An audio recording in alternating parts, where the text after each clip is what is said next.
It's not that I was expecting Thailand to be easy. I just wasn't expecting it to be as hard as I found it. Years of dreams, preparation, and hope all amounted to nothing and sent me back to the place I'd waited for years to be able to escape from. We don't do things at the time because we expect things to go wrong. We do things because we expect things to go right, to give us a better time and a better life. Yet I found in Thailand, a better life was simply not on the cards for me because I got involved with a girl who I thought, on the surface, somewhat respected me for being who I was and coming from where I came from. But unfortunately, like many guys before, I got tripped up. I made some mistakes and I lost everything that I worked for.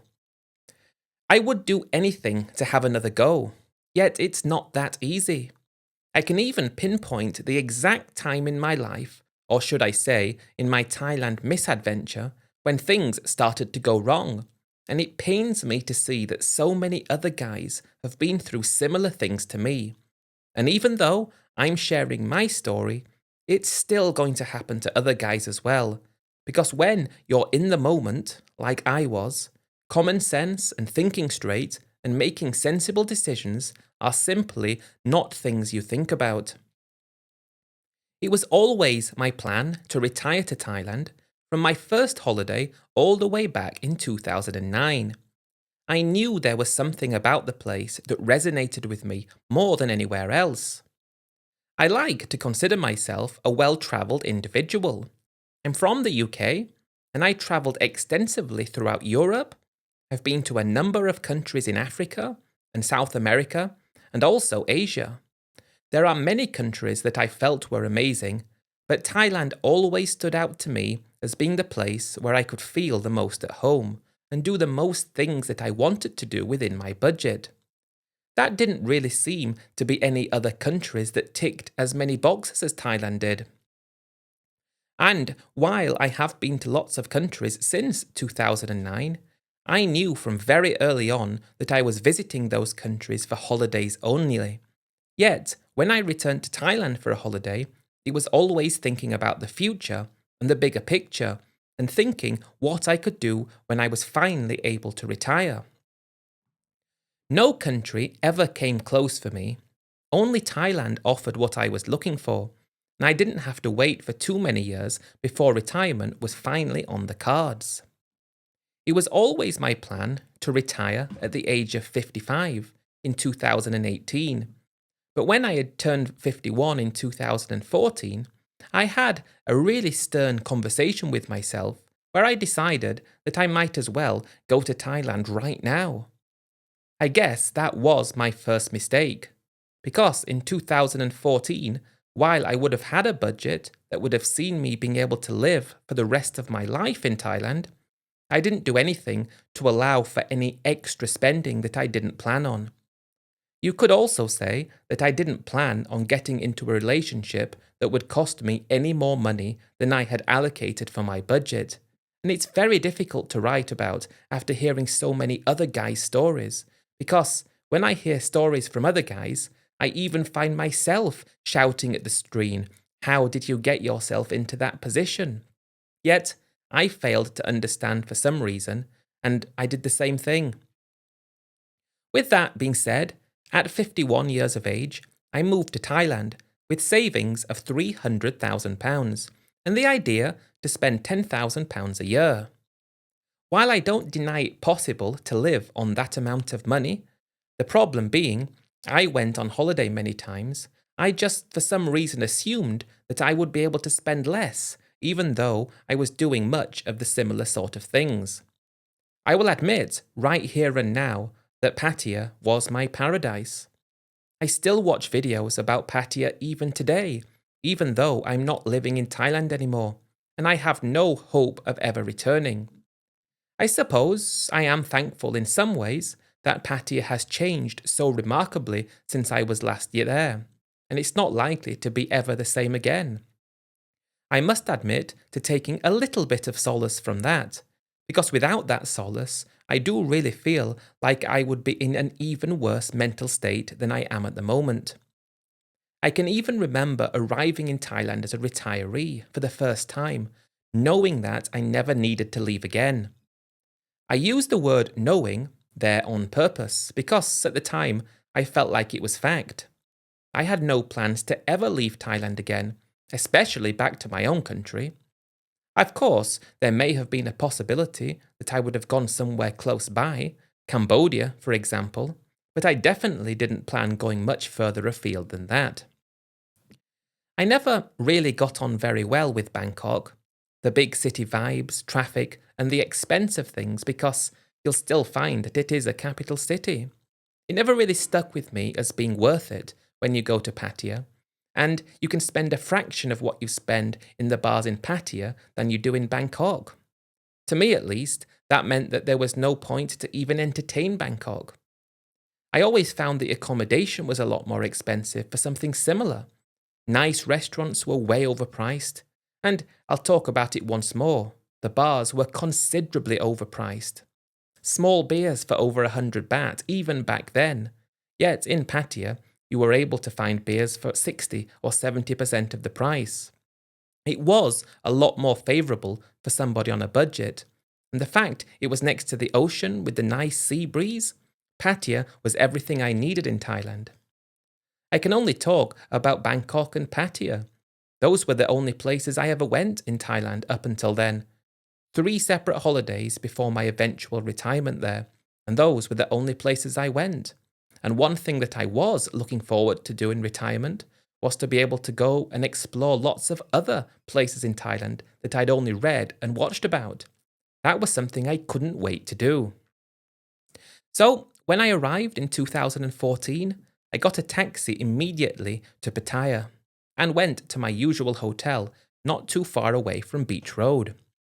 I always got that feeling in the pit of my stomach, the feeling of excitement when you're there, and the only place I ever got that feeling was Thailand, especially Pattaya. Out of all the other countries I went to, I never got that overarching feeling of excitement like I did in Thailand, and this time that feeling was elevated to 100. I planned on staying in the hotel for a week, just getting the holiday mode out of the way before finding a place to rent and just starting retirement. I'd already got myself a retirement visa from the embassy in the UK, and then I planned to extend it. But I did need to get a Thai bank account sorted out to put my money in. That was the thing I did on my second day there. It was very easy to open a bank account then.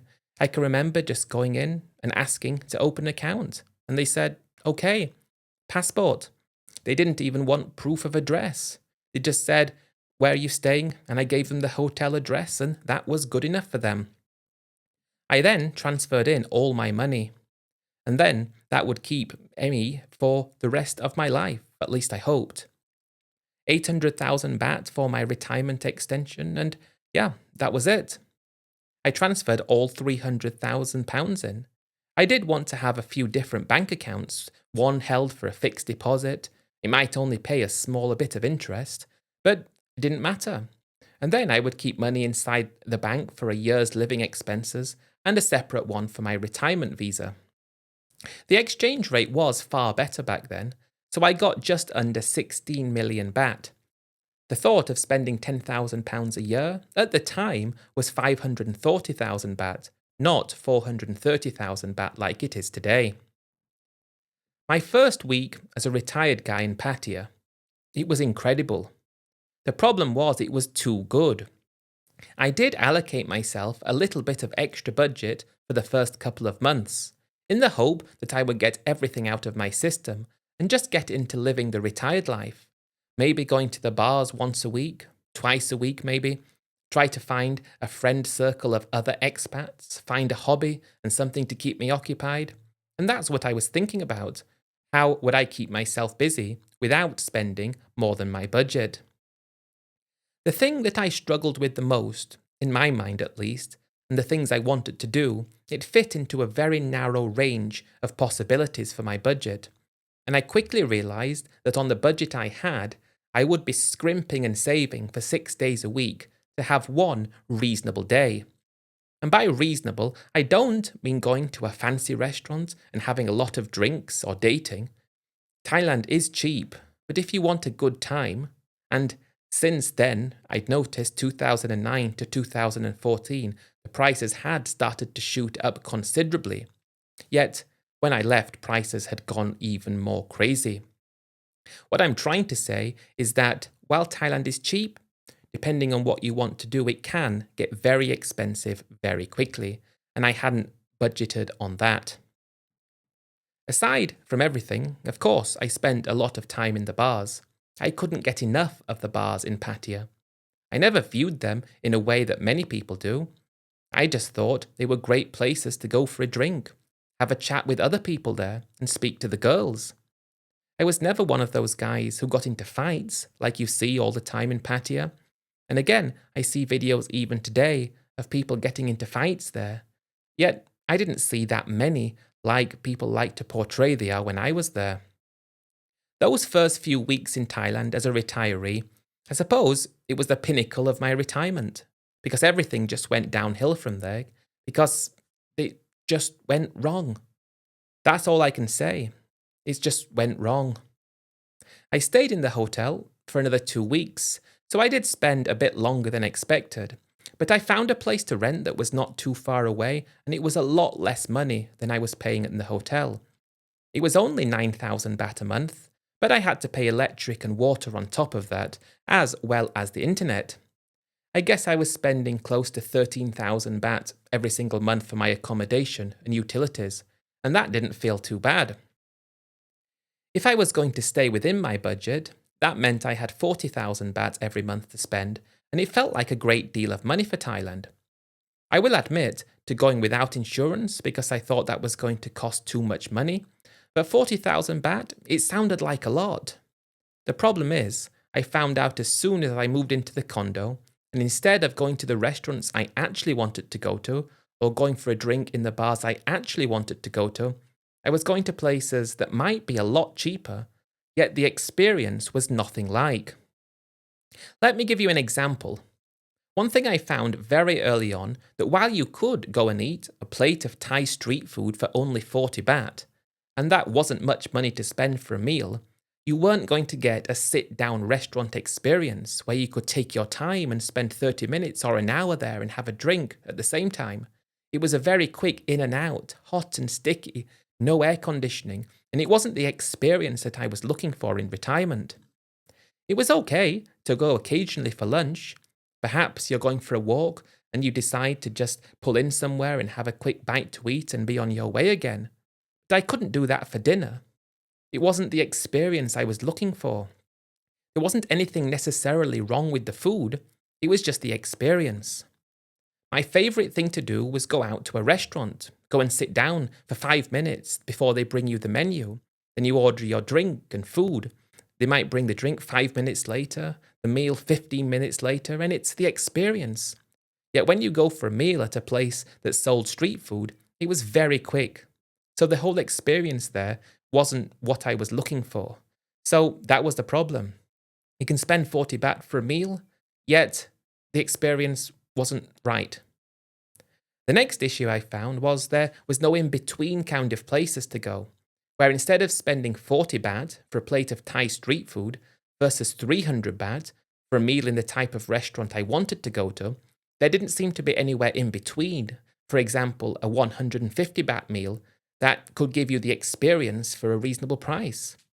That was just my take, and one of the things that I didn't really expect early on. I expected to be able to spend very little amount of money eating Thai street food all the time, and then the rest of my money on fun and entertainment. But the problem was, as I've already said, I wasn't getting any experience along with the eating, and that, to me, defeated the object. Then I decided that I would start to cook my own food. So you go to the supermarket and buy everything you want. You can get all the ingredients you need, then you prepare the meal, yet you aren't able to buy ingredients in the quantity that you need to make just one meal. So you get lots of leftovers and waste, and you find you're spending even more money than you would spend on the 300 baht meal at a restaurant. So again, it's not the experience I was looking for in Thailand. There didn't seem to be any in between.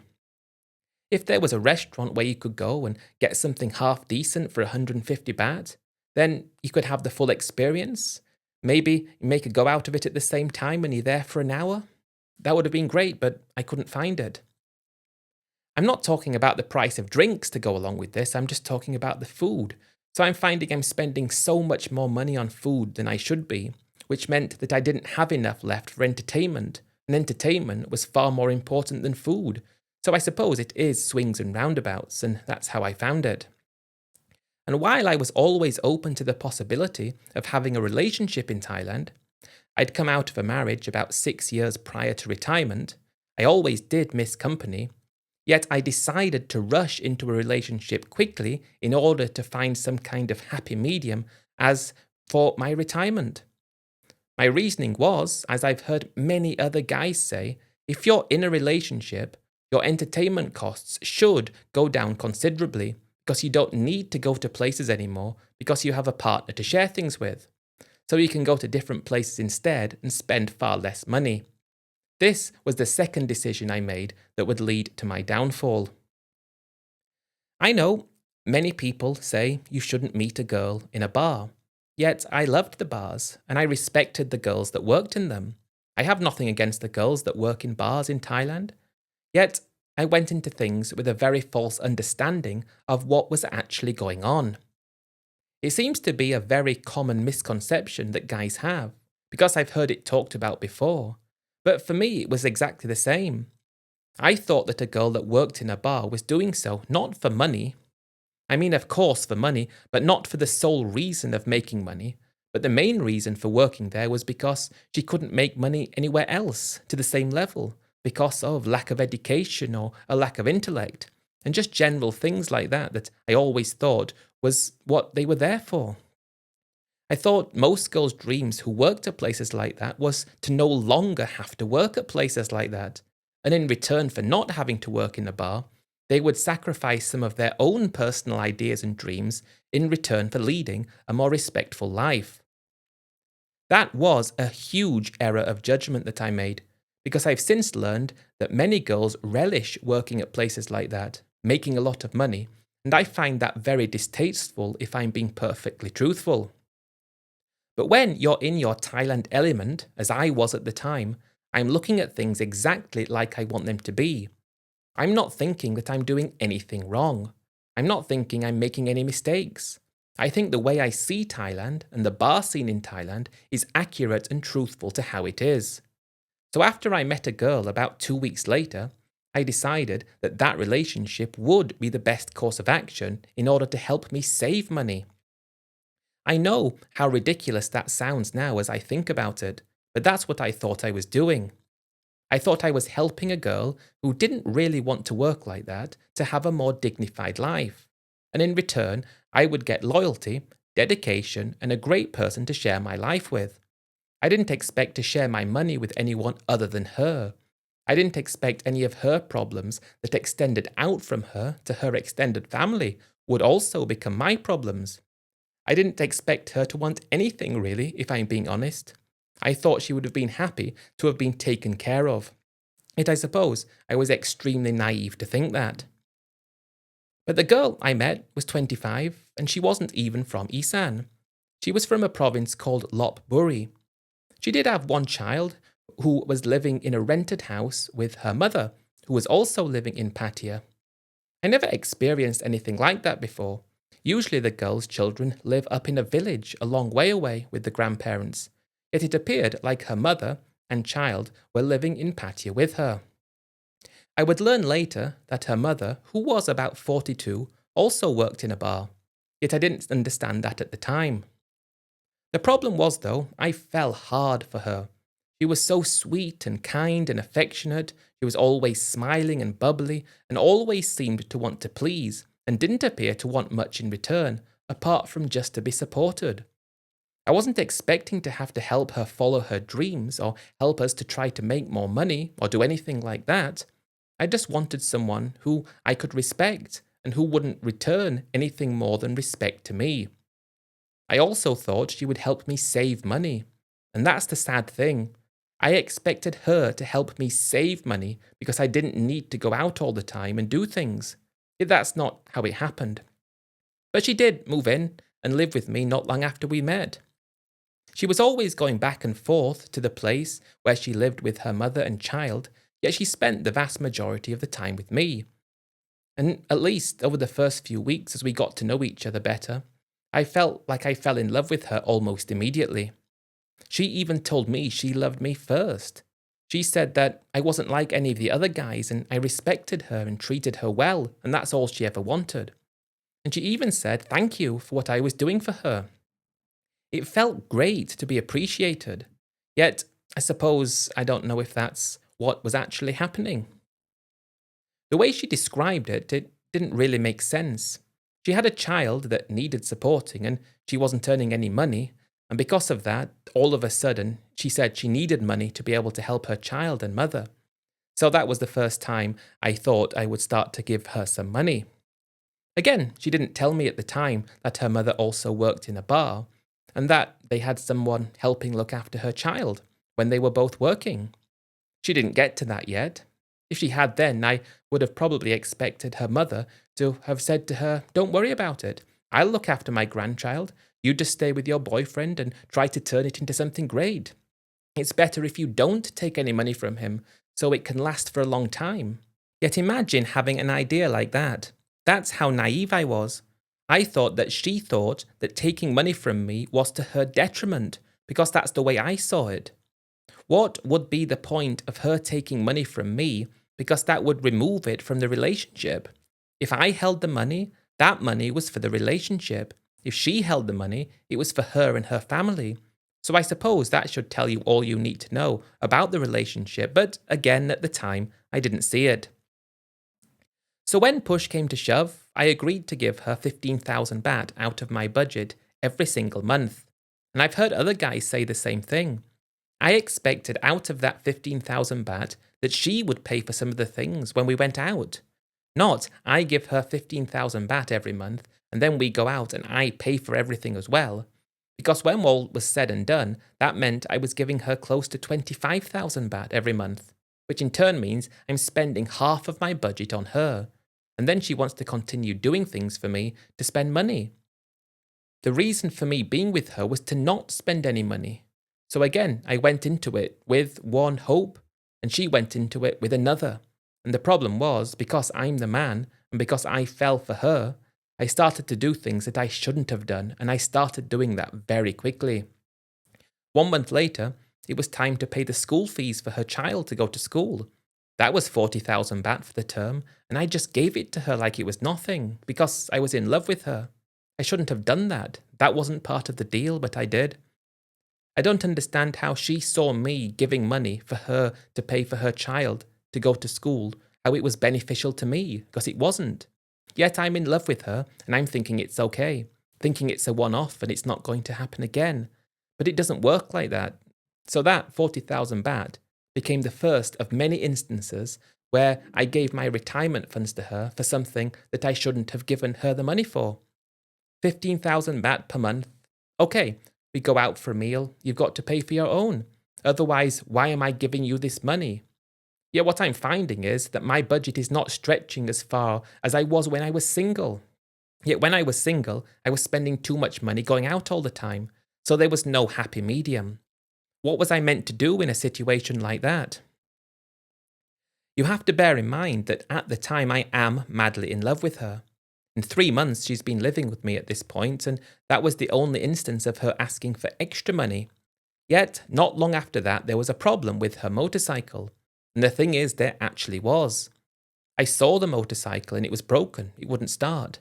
It was very old and raggedy, so we took it to a shop to see how much it was going to cost to fix, and that was 5,000 baht. So I paid for that, yet a week later it broke again. Another 5,000 baht, then it broke again. So I bought her another bike and that was 50,000 baht. And I'm not thinking anything is wrong because I'm happy, I'm in a relationship, and I thought you go through the good times together and the bad, for richer and poorer. Yet it doesn't work like that in a relationship that I'm in. When poorer comes around, then that's it. One night, she's out with some friends and comes back, and her phone screen was smashed, and she said she needs a new phone. So I had to buy that for her. So that's 30,000 baht. And over the course of the first 3 months I was with her, I guess I spent an additional 6 months' budget on top of the 3 months. So 9 months in 3 months. Yet, at the time, I'm not thinking anything is wrong. I'm happy to be with her. And when we go out together to do things, she's the perfect girlfriend. In every way, she's perfect, apart from wanting things from me. That's the only thing that was wrong with her. She wanted things from me, and all I wanted her to want from me was her to not have to work in the bar or to not have to work anymore, and a little bit of money that she could support her child with. That's all I expected her to want. The fact that she wanted and expected so much more, I still don't understand. I mean, I still don't understand the mentality of girls. I suppose it's not just in Thailand, but all over the world. Why don't girls understand that by wanting things, they're making things worse further down the line for their own future? If she'd have done what I wanted her to have done and didn't want anything, I'd still be in Thailand now and she'd still be with me, and I might have invested some money into a property for her, as long as things were going right. And that's the thing. Another 3 months go by and I'd spent another load of money, and I hadn't expected to spend it. And I'm thinking, I don't know what to do. At the time, though, I'm not thinking that. I'm just happy. If I'd saved all this extra money I was giving to her, we could have probably bought a condo to live in. Yet she didn't look at it like that. She looked at it as now, now, now, not 4 or 5 years in the future. That's what I still don't understand. After we were together for a year, I had spent a lot of money, but the worst of it hadn't even begun. I was still madly in love with her. She always used to tell me that she loved me and she didn't want me to do anything apart from help provide for her child. And I was helping her child with lots of things, even to speak English, and it felt like we were a proper family. So that's when I asked her to marry me. I went out and bought her a ring, took her out for a nice meal, and asked if she wanted, and she even burst into tears and said she'd love to. How can you fake something like that? She seemed to be in love with me, and that's what she did. Of course, there would be support to go along with it, but support over and above what I deem necessary. She should understand that I know best and she doesn't, so therefore she shouldn't want more.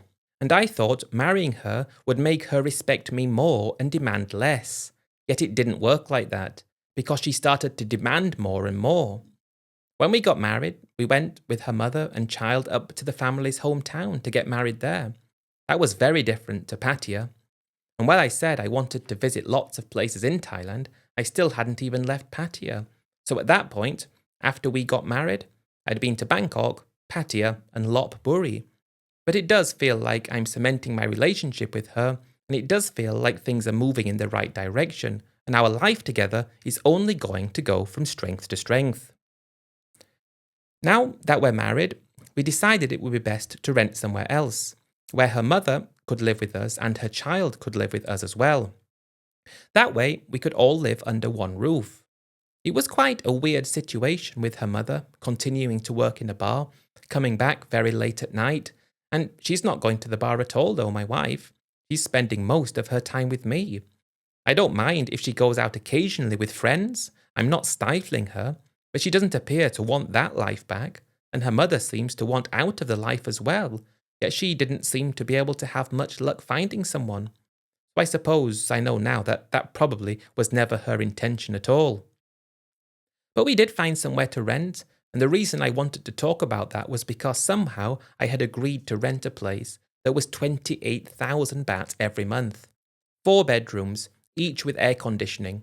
So her child's in one room, her mother's in one, we're in one, and all the time there's someone from her family or one of her friends coming to stay in the other, meaning the electric bill's coming to 6,000 baht during some months. So after the rent and the money I give to her, that's my entire budget being used right there and then. But for some reason, I'm just going along with it because I look at my bank and there's still a lot of money there. Yet there, it's just one of those things. I don't know what I did. Wow, I don't know why I did it. Eventually, it will lead to your downfall, but at the time, you don't think that. I do really need to reiterate that at the time, I was extremely happy. I felt like I was the luckiest man in the world to be married to such a wonderful girl, living in Pattaya in a nice house, on a nice housing estate, and I did buy a car.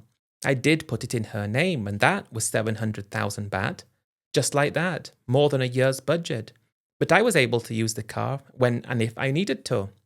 We were married, and I didn't see any issue with it. She appeared to love and respect me for what I was doing, and I suppose she might not have actually done that at all. She appeared to do that in a way to get things out of me. That's what it feels like looking back. But I feel at the time like we're living a great family life, having a great time together, yet I'm scrimping and saving for myself, not buying anything I want, so I can give things to her instead, and now members of her family at my expense. That's not what I was expecting when I got into the relationship. But that's what happened. During the first year that we lived in the house, I guess I probably spent 4 years' budget in 1 year. And that was the first time that my money dipped under 10 million baht.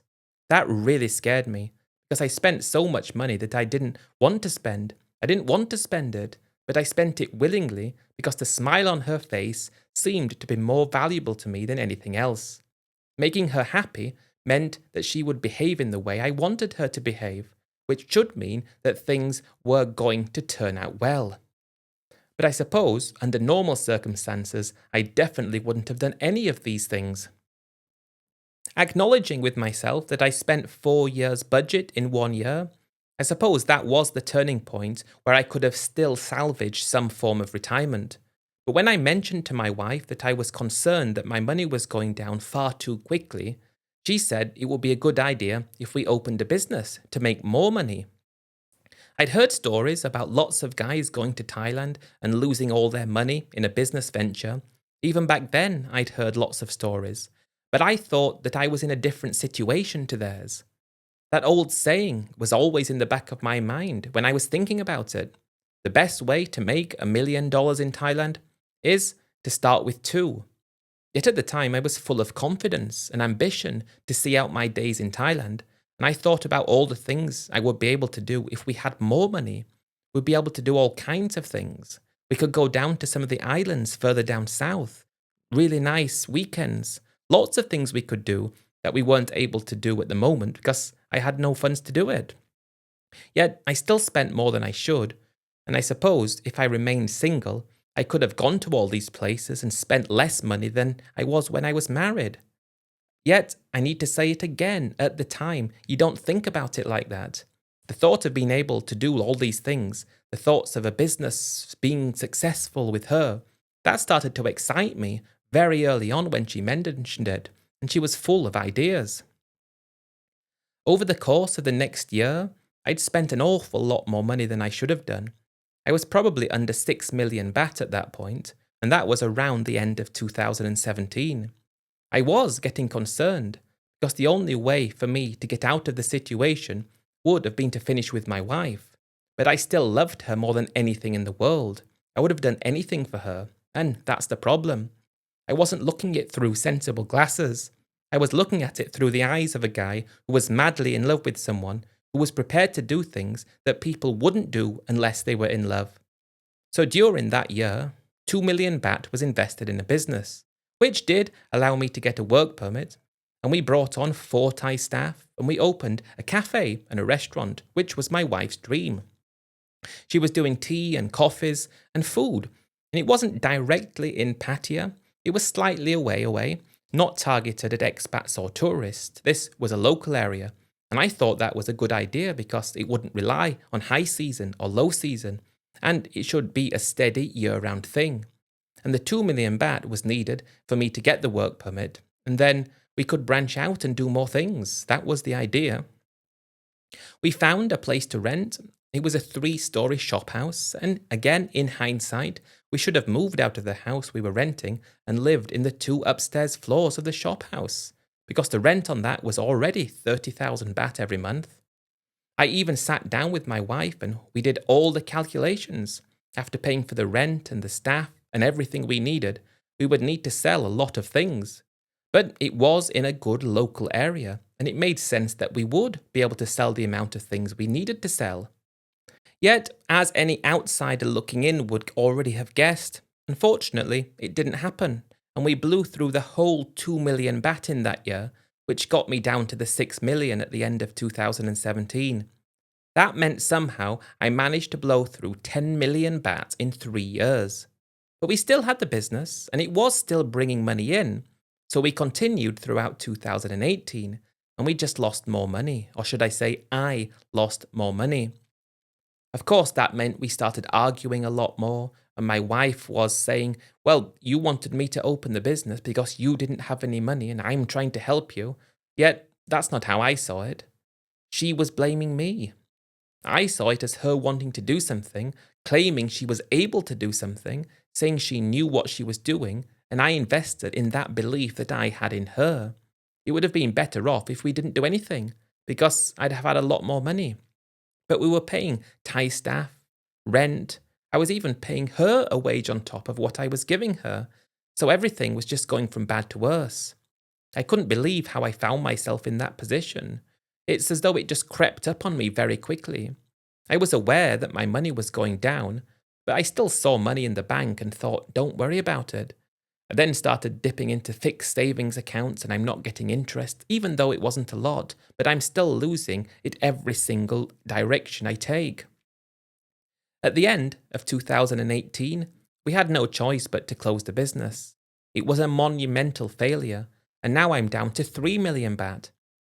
Throughout the course of 2018, I paid the Thai staff 15,000 baht every month each, 30,000 baht for rent, and I gave my wife 25,000 baht on top of what I already gave her to manage the place, which meant that, including utilities and things we were spending nearly 130 to 150,000 baht a month. And that was every month. Some months we only brought in 20,000. Yet my wife kept telling me that eventually people will know about us and it will continue to get better and better. Yet unfortunately it got worse and worse. So that's why we had to close. And why I've only got 3 million baht left. And I'm thinking, what can I do now? My wife came to me with another idea, but I wasn't going to invest more money into any of her ideas because she didn't succeed at that one. And that's when we started to argue even more than we did. Then she says, "You don't trust me like you used to. We need to do something to make money. You not trust me anymore."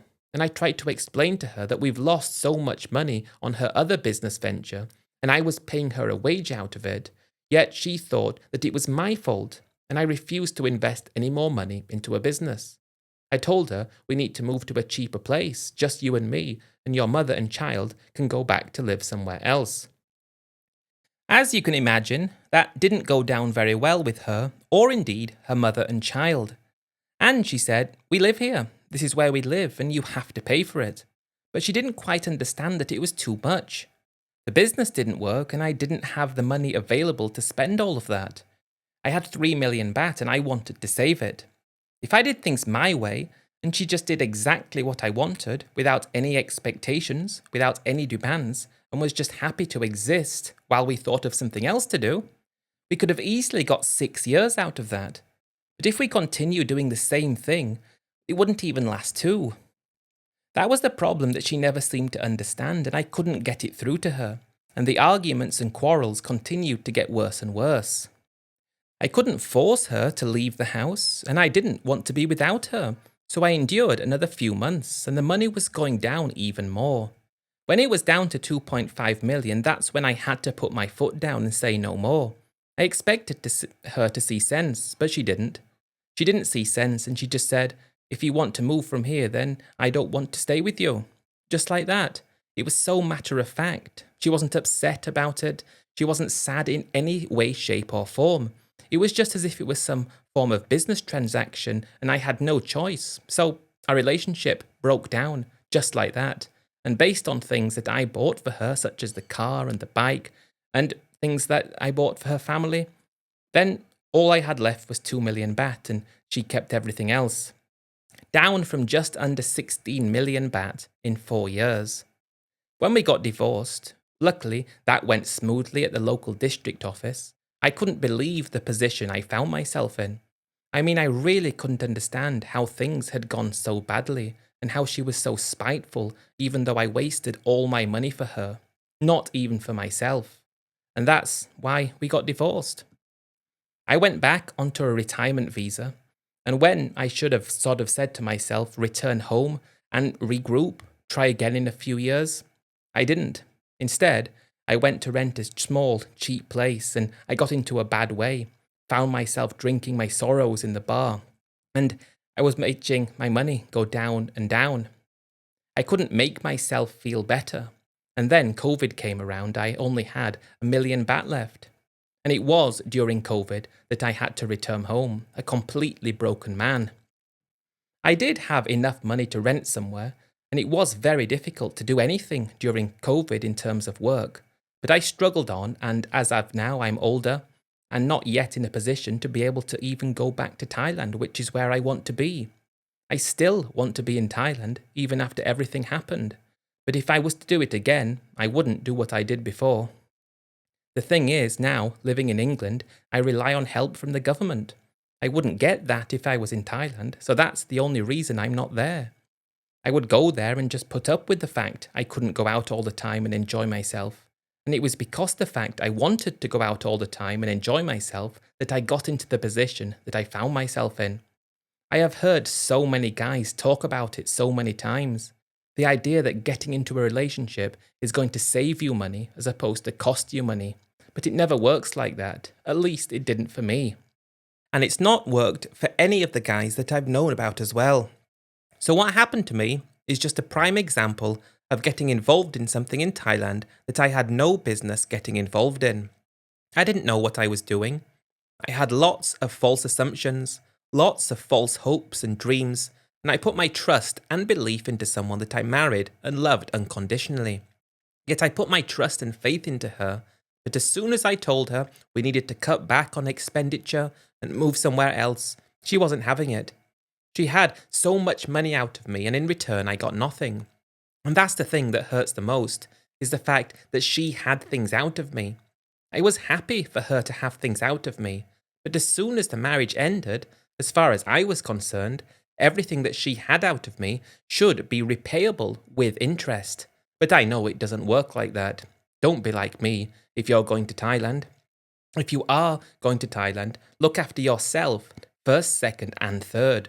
If you have spare money, that's fine to get into a relationship. But the relationship has to be on your terms every single step of the way. Because if it's not, and you allow someone to take control over your finances and what you're doing, they're not going to do that with your interest at heart. I found that out to my detriment, and I'm paying for it today, and probably will for the rest of my life. Thanks everyone for watching today's episode of Talks of Thailand. Catch you in the next one.